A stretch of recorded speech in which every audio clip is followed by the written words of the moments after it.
main à 3 personnes, dis-leur, tu es béni ce soir. Oui, tu es béni ce soir. Tu es béni ce soir. Tu es béni ce soir. Vous êtes béni ce soir. Dis fortement Amen. Amen. Oh, je n'ai pas entendu. Je dis Amen. Amen. Alléluia. Amen. Nous disons un grand merci à Dieu. Adúpẹ́ fún Ọlọ́run lálẹ́. Lui qui a permis que nous soyons avec vous ici. Wùyé ó jẹ́ ní àwùyé mi lálẹ́ yẹ. Que son nom soit béni. Ọpẹ́ ni fún orúkọ ẹ̀.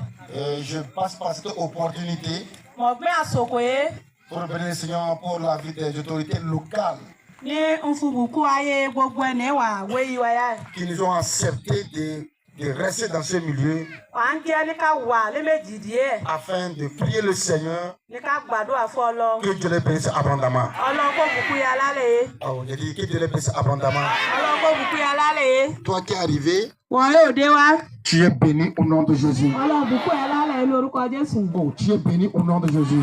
Ọlọ́run bùkún ya lórúkọ Jésù. Ce soir, écoute-moi. Lálẹ́ yé gbọ́ mi. J'ai 2 requêtes Mo ní ìdí èyí kan. que j'ai reçues. Je suis venu. Gbogbo gbàgbọ́ máa ò fọ̀ fí ẹ̀. La coupe de la douleur que le diable t'a chargée là.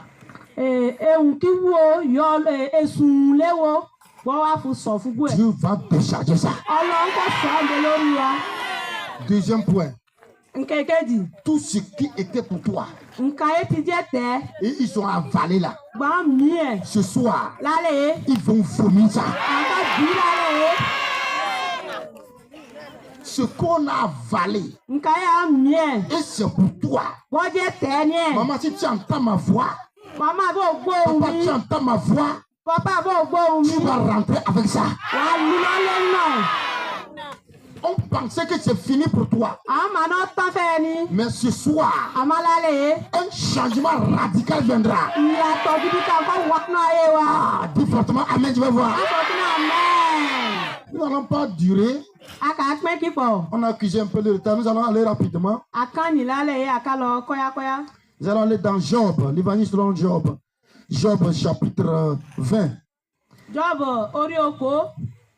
Nous allons lire le verset 14 à 15. Orí mẹ́à omi ẹsẹ̀ méregú. Job chapitre 20, Oui. le verset 14 au verset 15. Nǹkan tó tó dùn màá yìí. Mais sa nourriture se transformera dans ses entrailles.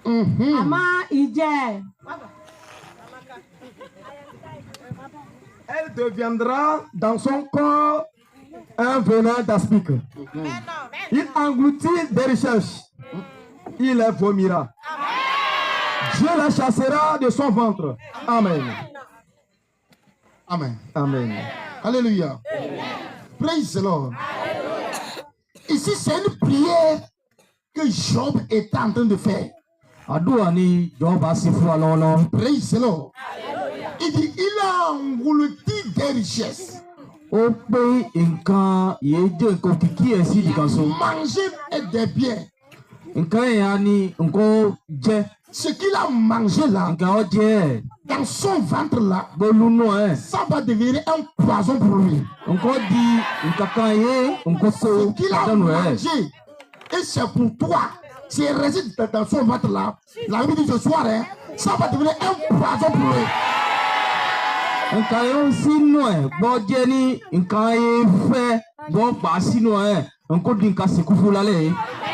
Alléluia. Praise the Lord. Pour certains, c'est leur bénédiction. Pour certains, c'est le chant. Pour quelqu'un, c'est son mariage. Pour certains d'autres, c'est la fécondité. On n'a pas voulu que ces personnes aient d'enfants. Pour quelqu'un d'autre, c'est son travail. Le serpent a pris. Le méchant a pris. Il a avalé ça. C'est resté là-bas. Tu vas lutter ici. Tu vas souffrir. Rien ne va changer. Ce qu'il a avalé là, ce soir, ça sera un poison dans son ventre. Et tout ce qui était bien là, Dieu même va les chasser. Dieu va les chasser. Ça va sortir de son ventre. Lève-toi, dis-moi, j'arrache mes biens. Dis-moi, j'arrache mes biens. J'arrache mes biens. J'arrache mes biens. Au nom de Jésus. Veuillez vous asseoir. Alléluia. Praise the Lord. Alléluia. Si nous allons un peu haut, la Bible nous fait savoir que Job, c'est quelqu'un que Dieu avait béni. Il avait des enfants. Il faisait l'élevage. Il avait les serviteurs. Il était immensément riche. Alléluia. Mais quand le diable voyait la bénédiction de Job, ça l'énervait.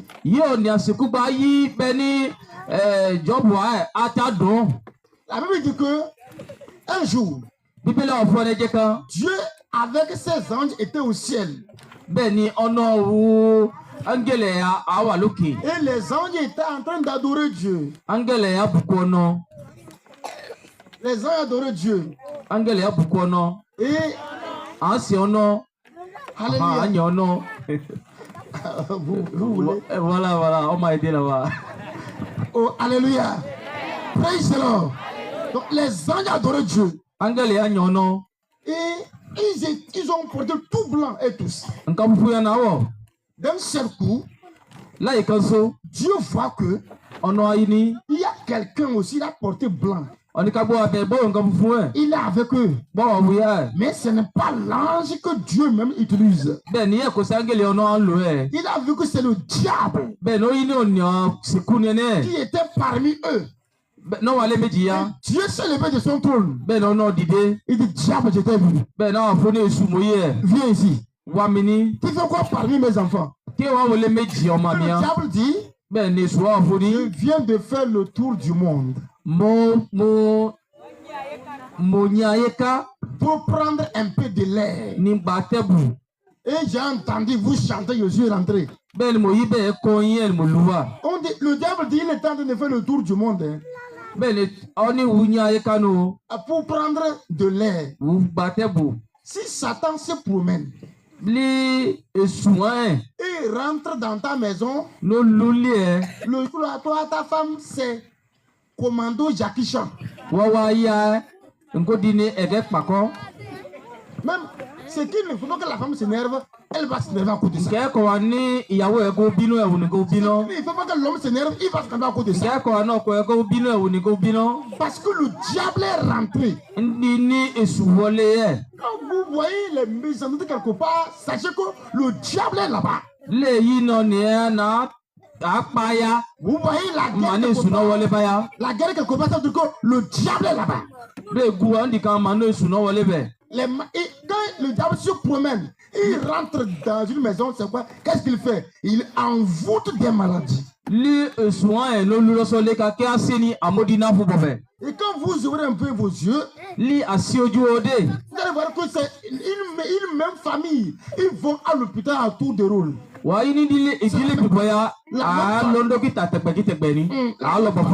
même famille, hein? Oui. Mais ils vont à l'hôpital à tour de rôle. Ou sortent 2-2, ou bien 3-3, ou bien 1-1. Chaque jour. Le diable est venu rester là-bas. Le diable est de passage, il est là-bas. Ce soir, il va quitter là-bas. J'ai dit au cours de la prière là, il va quitter là-bas. Alléluia. Amen. Et le Dieu demande au diable, hein, quand tu te promenais là, est-ce que tu as vu mon serviteur Job? Alléluia. Praise the Lord. As-tu vu mon serviteur Job? C'est que moi, il fait un peu chaud, quoi. Je vois. Alléluia. As-tu vu mon serviteur Job?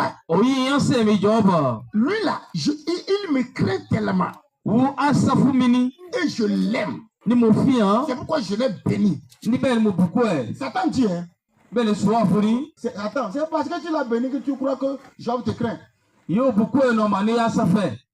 Il faut enlever un peu ta main sur lui. Tu vas voir si Job va te craindre encore. Alléluia.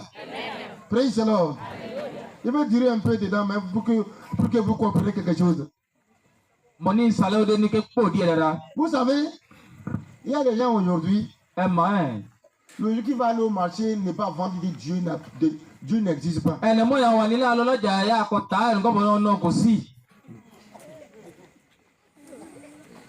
Le jour qu'il aura une perte là, Dieu n'existe pas. Tout d'abord, Dieu ne l'aime pas. Si Dieu l'aimait, il n'allait pas avoir la perte. Oh, alléluia. Dis à ton frère, Dieu est dedans. Dis-lui, Dieu est dedans. Alléluia. Amen. Et Dieu dit, Satan dit à Dieu, laisse, je vais mettre un peu la main sur lui. Tu vas voir si Job va continuer à te craindre. Alléluia. Satan a mis la main sur Job. Le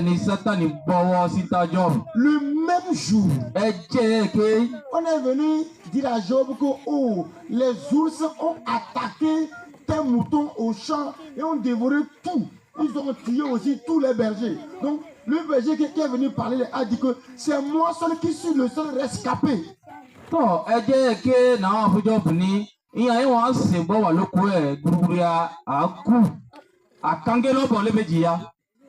C'est ça, non? Oui. Autre personne est venue nous dire que les lions tuent tous les bœufs.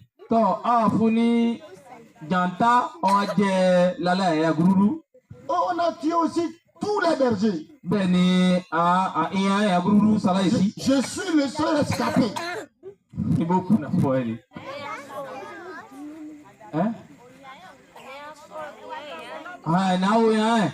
Voilà. On peut aller loin. Oui. Je suis le seul escapé. Alléluia. Praise the Lord. Job dit c'est Dieu qui a donné, c'est Dieu qui a pris. Ça a énervé le diable. Tous ceux qui conduisaient ces élevages sont venus lui dire que tout est parti. Tes ouvriers sont morts. C'est nous qui restons. Job dit, Dieu a donné, Dieu a pris.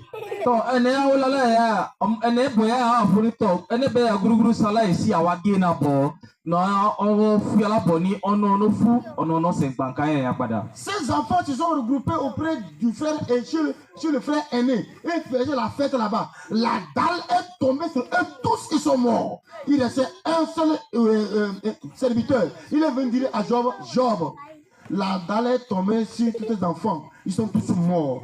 Je suis le seul rescapé. Job dit, Dieu a donné, Dieu a pris.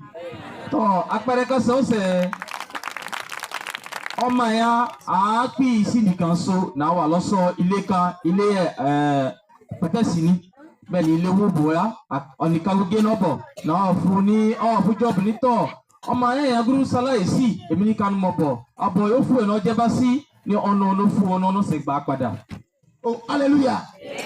Praise the Lord. Cela a énervé le diable. Parce que qu'est-ce que le diable voulait? Le diable voulait que Job n'a qu'à insulter Dieu. Vous savez, c'est une chose qui nous arrive. Le diable veut nous pousser à dire un mauvais mot contre Dieu. Mais sois fort. Je dis mais sois fort. Sois fort. Oh, sois fort. Tout ce qui arrive, Dieu voit ça. Un jour, il va parler dans ta vie.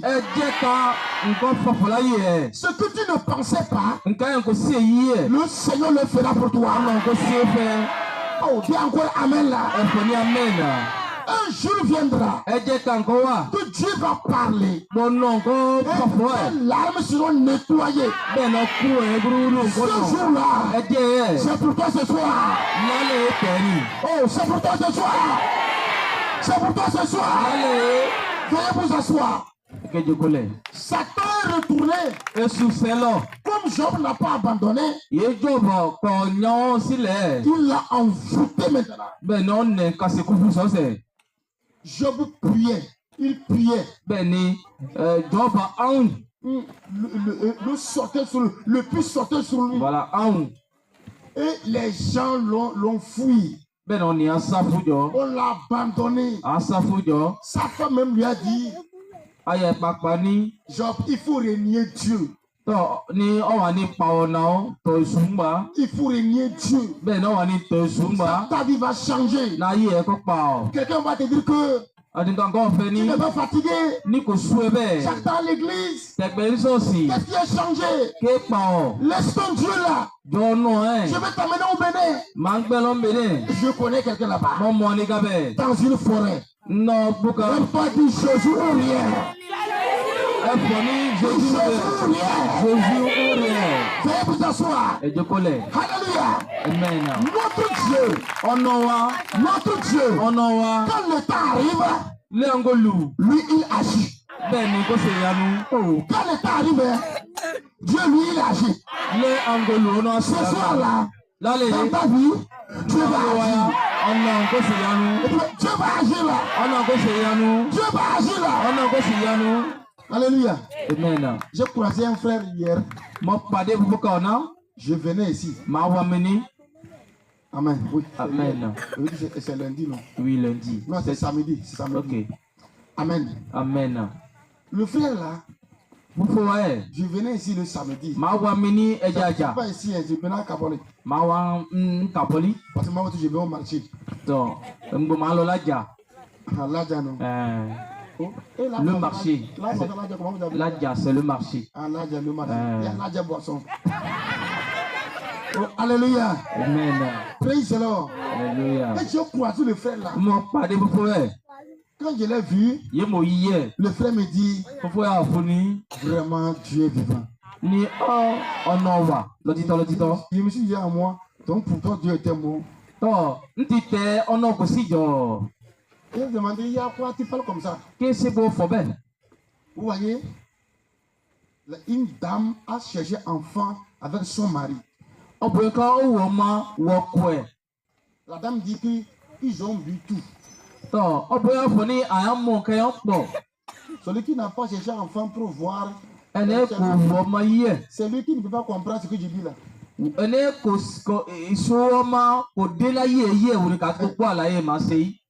Tu vas boire tout.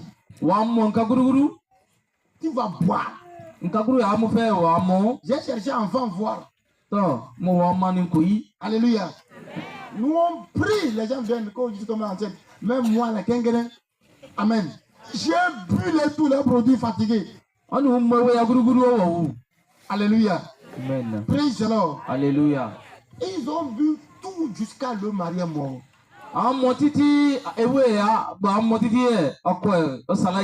Sur tous les charlatans du coup Bénin partout. Jusqu'à la femme me dit qu'ils sont allés jusqu'à Ouaga. Ils ont bu là-bas. Le monsieur est mort. Et tout le monde maintenant craignait la dame. Et lui il est parti maintenant dire qu'il va marier la dame là. Et on lui a dit comme il veut sa mort, donc il n'a qu'à aller. On lui dit que lui aussi va boire tout, il va mourir. Et il dit, il a déjà fait 2 mois avec elle, il a déjà bu. Et la nuit, il voit les cercueils. Donc, il a compris qu'il veut partir ça. C'est là-bas il dit à la dame, j'ai appris qu'il y a un camp de prière à Ezode. On n'a qu'à aller là-bas. La dame dit qu'il n'a qu'à aller.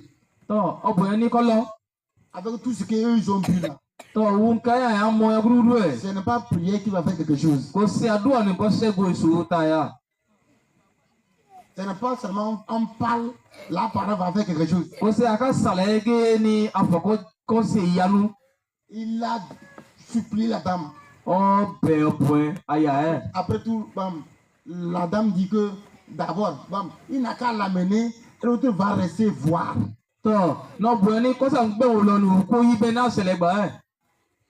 C'est le monsieur même qui a pris la dame l'amener. Et la dame est restée. La dame elle est assise devant. Même quand je prêche même, j'ai dit de prier même là. Elle me regarde. Je voulais dire au serviteur qu'on n'a qu'à l'amener derrière. Je me suis patienté un peu. Alléluia. Et une dame était sortie, elle témoignait. La dame disait que dès que je suis enfant, je n'ai pas trouvé. C'est si je suis venu, on a pris et je suis tombé enceinte. Ça veut dire, ah, donc Dieu fait ça. Et ça n'a pas que la femme les yeux dit, je le sois.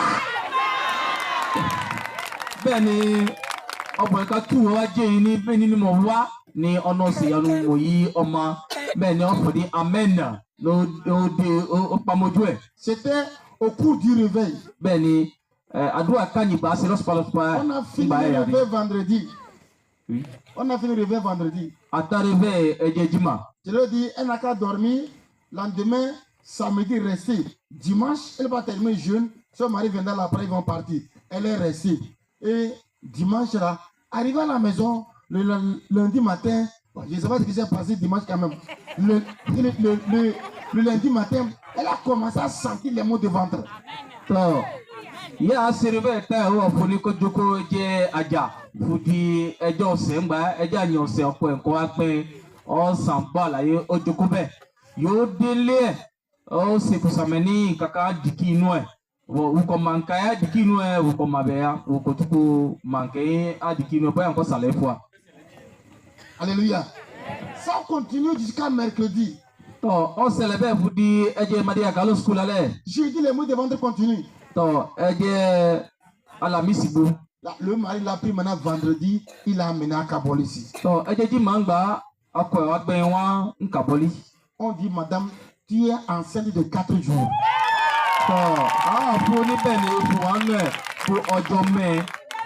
Alléluia. Praise the Lord. Le Dieu là, il n'a pas changé.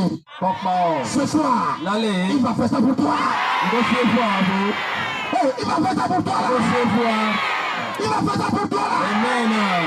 Quand tu traverses une station difficile. Et tu crois que c'est fini pour toi. C'est là-bas que Dieu vient. C'est là-bas que Dieu agit. Job n'a pas régné Dieu. Job est resté comme ça. Tout le monde l'a abandonné. Sa femme dit abandonne ton Dieu là. Job dit non. C'est là que je vais commencer à prier. Éternel, je sais que ma maladie là, c'est le serpent qui a avalé ça. Le serpent c'est le diable. Que ma santé devienne un venin dans son ventre. Toutes mes choses qu'il a englouti là. Il vomit ça. Alléluia. Amen. Après la prière là, la Bible dit que Job était guéri. Et toute sa bénédiction qui était partie, le double est venu. Les enfants que Job a eu là étaient plus beaux, plus jolis que les enfants qui sont morts. Ce soir, Jésus va nettoyer tes larmes. Je dois donner l'arme là. Reçois la grâce là. Reçois la grâce là. Reçois la grâce là. Reçois-la. Reçois-la. Veuillez vous asseoir. Un changement va arriver. Un changement va arriver. Ici à Kabole. Ceux-là qui t'ont vu demander là. Les mêmes personnes vont te voir, tu donnes. Tu n'as pas entendu. Les mêmes personnes qui t'ont vu, tu demandais là. Les mêmes personnes vont te voir. Tout cela veut dire que reçois la gloire. Alléluia. Amen. Dieu n'a pas besoin de la vie de quelqu'un pour changer quelqu'un, non. Écoute-moi très bien. Si Dieu demandait permission à quelqu'un, mon frère, tu veux savoir, je vais bénir celui-ci, je peux le bénir.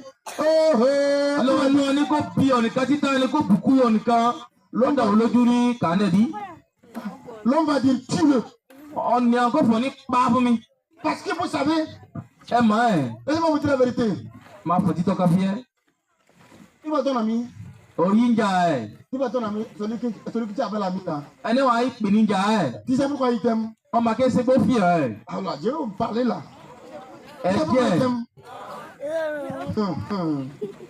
Chai. Qui vous dit qu'il y a amitié, moi?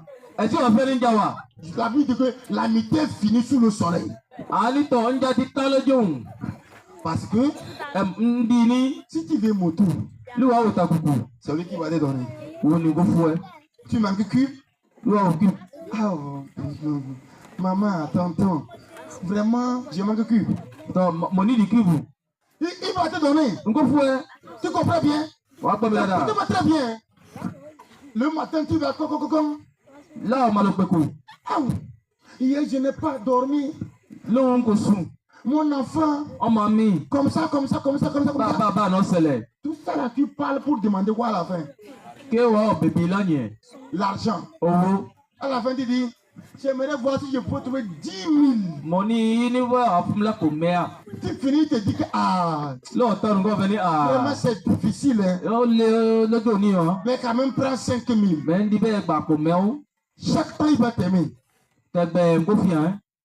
Ma soeur, va payer mon tour. Tu vas voir si ça vient encore. Allez-y voir. Va payer mon tour. Tu vas voir. Si il va pas t'aimer encore.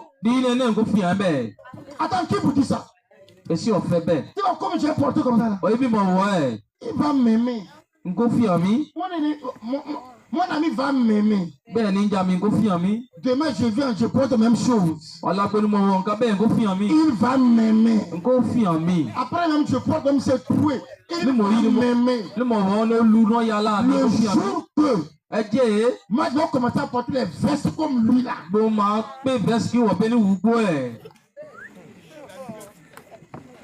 Lève-toi, demande Yehovah. Ma vie doit changer ce soir. Je refuse la pauvreté. Au nom de Jésus.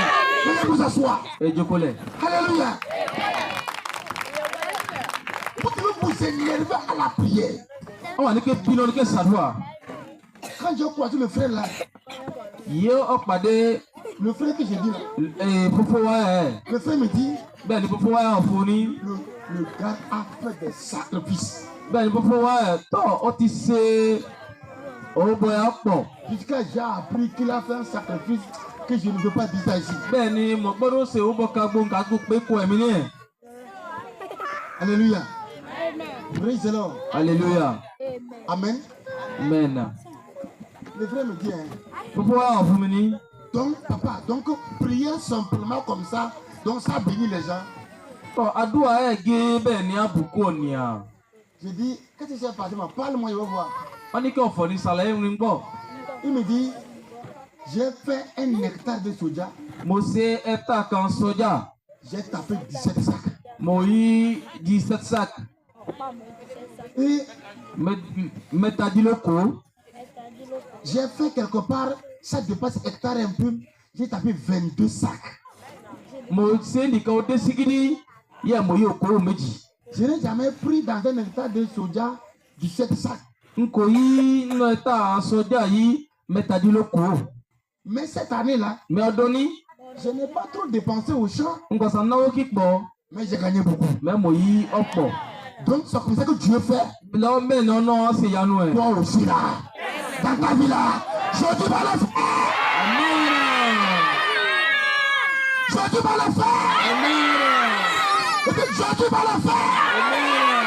Je dis pas le faire. Amen. Quand on fait aujourd'hui, c'est aujourd'hui. Amen. C'est aujourd'hui. Je vais arracher mes biens. Je vais arracher mes biens. S'il te plaît, je vais te supplier beaucoup. Ma belle qui peut moi. Tu sais qu'on a loué les chaises, c'est pas pour nous. Ma chaise hier, alors, il y a des toi. Pardon, on va pas. C'est sûr, et chaise hier, vous voulez là. Faut pas t'énerver. Mais bilan. Faut pas t'énerver. Si quelqu'un est tellement malade, si il n'arrive pas à se tenir debout là, que la personne soit à l'écart pour s'asseoir.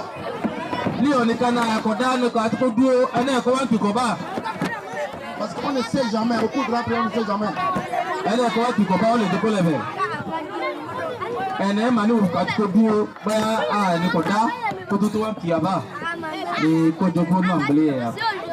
Toi, Sioda,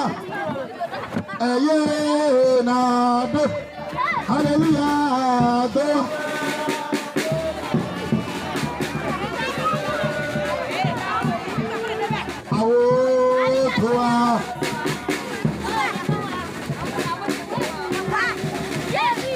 Yes,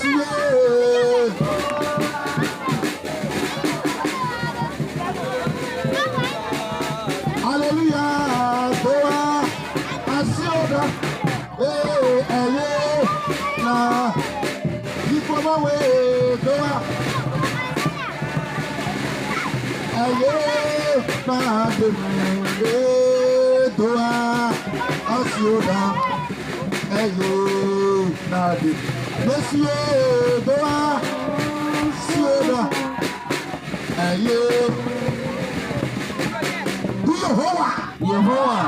Yehovah, tout serpent de ma famille. Il faut appeler le nom de ta famille. Hein. Tout serpent. Moi, j'appelle le nom de ma famille. Toi, appelle le nom de ta famille. Tout serpent. Ta voix n'a qu'à monter pour que ça. Tout serpent. De la famille Aliheri. Qui nous combat. Qui a avalé ma santé. Qui a avalé mes biens. Et je souffre. Ce soir. Je l'écrase. Prie avec autorité.